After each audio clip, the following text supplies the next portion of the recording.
Megastar Chiranjeevi నటించిన తొలి చిత్రం పునాదిరాళ్లు. అయినా విడుదలైన సినిమా మాత్రం ప్రాణం ఖరీదు. కె వాసు దర్శకత్వంలో ప్రముఖ నిర్మాత క్రాంతి కుమార్ నిర్మించిన ఈ సినిమాకు మూలం సిఎస్ రావు రాసిన నాటకం. ఆయనే ఈ సినిమాకు సంభాషణలు సమకూర్చారు. చిరంజీవి సరసన రేష్మా రాయ్ హీరోయిన్ గా నటించిన ఈ సినిమా 1978 సెప్టెంబర్ 22న విడుదలైంది. అంటే ఇవాల్టికి ఆ సినిమా రిలీజ్ అయి 47 సంవత్సరాలు. ఈ సినిమాలోనే ఇటీవలే కన్నుమూసిన కోట శ్రీనివాసరావు కూడా నటించారు. చంద్రమోహన్, జయసుధ, నూతన్ ప్రసాద్, రావు గోపాలరావు ఇందులో కీలక పాత్రలు పోషించారు. చిత్రమేమంటే చిరంజీవి నటించిన మొదటి సినిమా పునాదిరాళ్లు ఆ తర్వాత సంవత్సరం జూన్ 21న విడుదలైంది.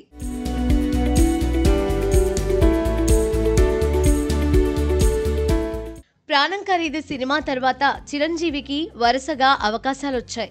కేవలం హీరోగా నటించాలనే పట్టుదలకు పోకుండా వచ్చిన ప్రతి అవకాశాన్ని చిరంజీవి సద్వినియోగం చేసుకున్నారు. అలా అప్పటికే అగ్ర కథానాయకులైన ఎన్టీఆర్, కృష్ణ, శోభన్ బాబు తదితరుల చిత్రాలలో కీలక పాత్రలు పోషించారు. కెరియర్ తొలినాళ్లలో ప్రతి నాయకుడి ఛాయలున్న పాత్రలు చేయడానికి కూడా వెనుకాడని చిరంజీవి ఆ తర్వాత సోలో హీరోగా మంచి గుర్తింపు తెచ్చుకున్నారు.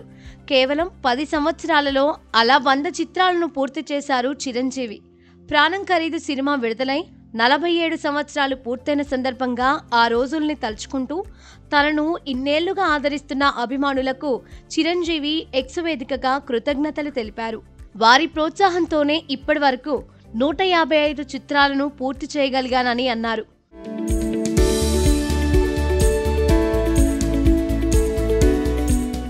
విశేషమేమంటే చిరంజీవి తొలి చిత్రం ప్రాణం ఖరీదు విడుదలైన 10 ఏళ్లకు అదే రోజున అంటే సెప్టెంబర్ 22న చిరంజీవి 100వ సినిమా త్రినేత్రుడు జనం ముందుకు వచ్చింది. అంటే ఆ సినిమా విడుదలై నేటికి 37 సంవత్సరాలు పూర్తయింది. దీన్ని ఏ కోదండరామిరెడ్డి దర్శకత్వంలో నాగబాబు నిర్మించారు. భానుప్రియ హీరోయిన్ గా నటించిన త్రినేత్రుడుకు రాజ్ కోటి స్వరాలు అందించారు. ఆంగ్ల చిత్రం బేవర్లీ హిల్స్ కాప్ ఈ సినిమాకు ప్రేరణ. చిరంజీవి తొలి చిత్రం ప్రాణం ఖరీదులో నటించిన చంద్రమోహన్, నూతన్ ప్రసాద్ ఇందులోనూ కీలక పాత్రలు పోషించారు. ఈ సినిమాలోని పాటలు శ్రోతలను ఆకట్టుకున్నా త్రినేత్రుడు కమర్షియల్ గా సక్సెస్ కాలేదు.